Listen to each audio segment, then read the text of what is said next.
Saudara-saudara, saya diundang kemari untuk berpidato. Sesuatu yang tak pernah saya bayangkan sebelumnya.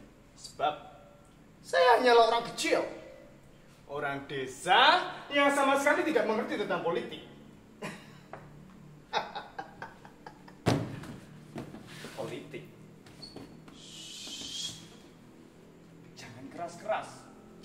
Dan tolong jangan dikabarkan kepada yang tidak hadir. Saya tak suka politikus. Terkadang saya pikir mereka adalah serombongan tikus yang berada di dalam got di sepanjang jalan-jalan kota.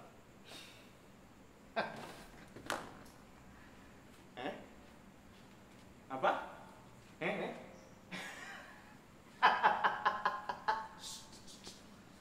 Pokoknya jangan sampai terdengar yang lain. Nanti saya bisa sedih hidup. Sama seperti ketika saya diculik dari rumah saya. Itu sudah terjadi pada bulan Desember 1965. Kira-kira usia saya waktu itu 20 tahun. Saya baru saja menyurut rokok jagung. Ketika tiba-tiba serombongan orang berseragam hitam dengan kelewang di punggungnya membekuk saya. Saudara ikut kami. Saudara adalah antek-antek PKI. Saya baru sadar, saudara-saudara, bahwa nyawa saya di ujung tanduk. Saat itu, tuduhan seperti ini bagikan vonis. Nyali saya tiba-tiba menjiut, saudara-saudara. Bapak-bapak ini pasti salah tangkap. Pasti bukan saya yang dimaksud. Saya harus menolak tuduhan menjadi antek-antek PKI itu. Urusan saya sangat pragmatis. Saya cuma ingin kami semua di desa memiliki tanah yang cukup sebagai tumpuan hidup kami sehari-hari.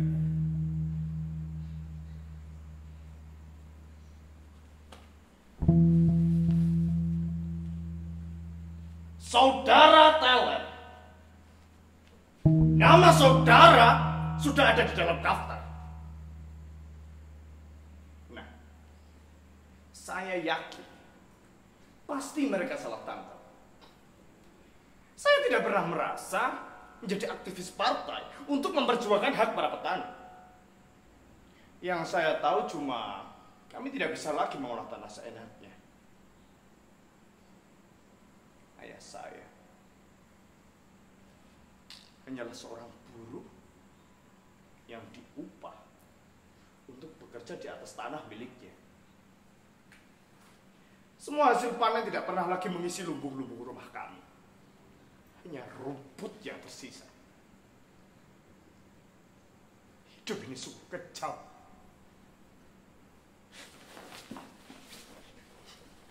Nama saya Meler, Pak. Pak, nama saya Meler, Pak. Sumpah.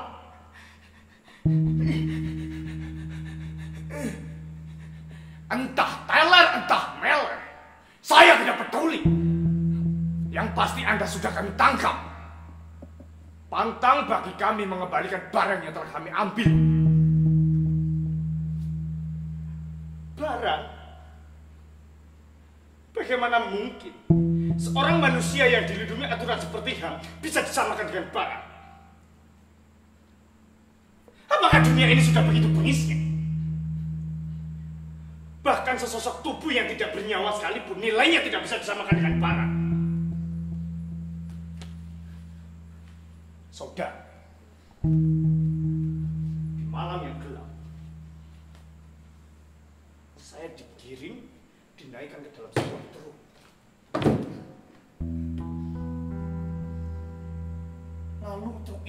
membawa kami ke dalam gudang yang petang.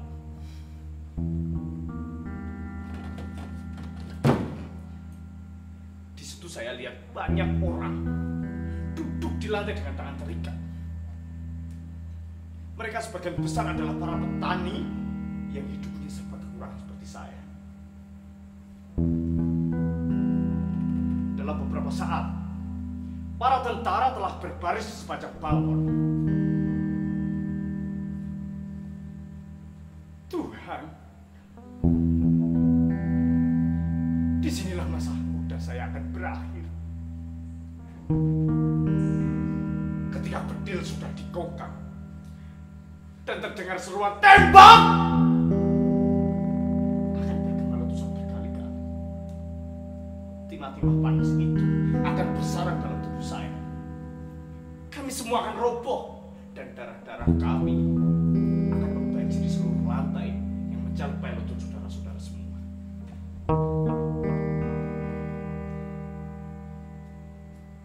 Diam-diam saya berdoa, sebab saya mengucapkan rasa syukur telah diberi pilihan mati di ujung moncong senapan.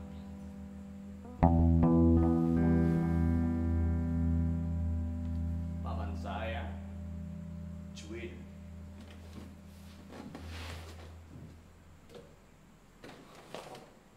seperti cerita yang kemudian saya dengar. Setelah diculik seperti saya, ia digiring ke tepi pantai di pinggir jurang. Disitulah para algojo memenggal lehernya. Apakah saudara-saudara semua tidak berpikir mengapa bangsa yang konon ramah tamah dan mengerti sopan santun ini bisa begitu liar dan bengis? Maaf saudara-saudara, saya lupa. Saya harus berdoa. Sebab mati bagi saya adalah sebuah peristiwa yang sakral, yang harus didahului dengan doa-doa. Apalagi sekarang saya diberi anugerah untuk mengetahui kapan saya harus mati. Jadi biarkan saya berdoa dengan sejenak.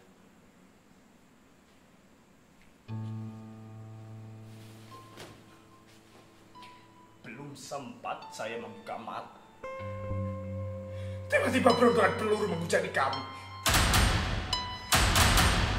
Tidak ada yang menduga akan secepat itu kami harus menjemput ajal. Dengan tenang,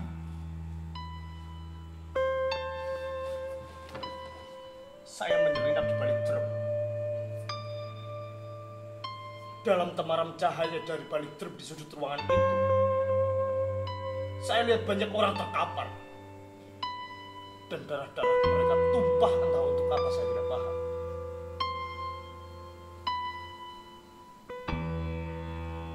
Apakah perbedaan ideologi harus berakhir dengan saling bantai? Apakah saudara-saudara semua akan membiarkan orang-orang yang tidak mengerti politik seperti saya dibantai seperti anjing?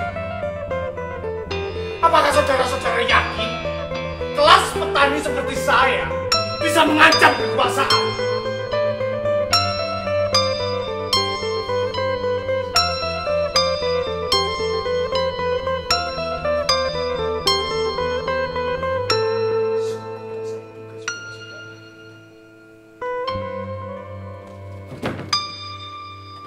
Di mana saya merasakan aman, tiba-tiba diperondong peluru. Dalam beberapa saat, drum itu meledak dan api membumbung menjilat sampai ke atap dan saya terbakar, saudara-saudara. Tubuh saya terasa panas. Bau rebus daging menyebar ke seluruh ruangan. Tidak ada yang bisa saya lakukan lagi kecuali berteriak. Tembak saya! Meski saya tidak rela, tapi izinkan saya mati dengan cara yang benar. Tembak saya! Tembak saya!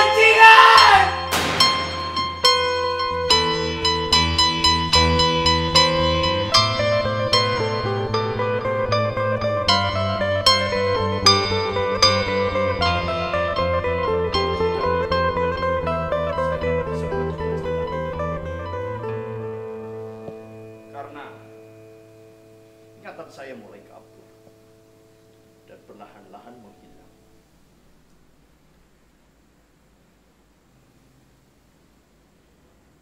Hal terakhir yang saya dengar adalah robohnya atap dan teriakan kesakitan.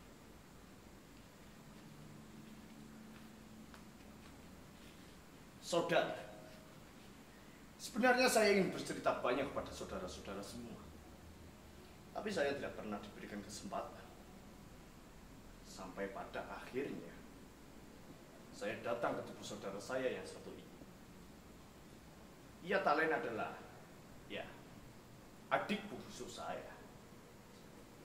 Tolong, ketika saya pergi nanti, sampaikan kepadanya.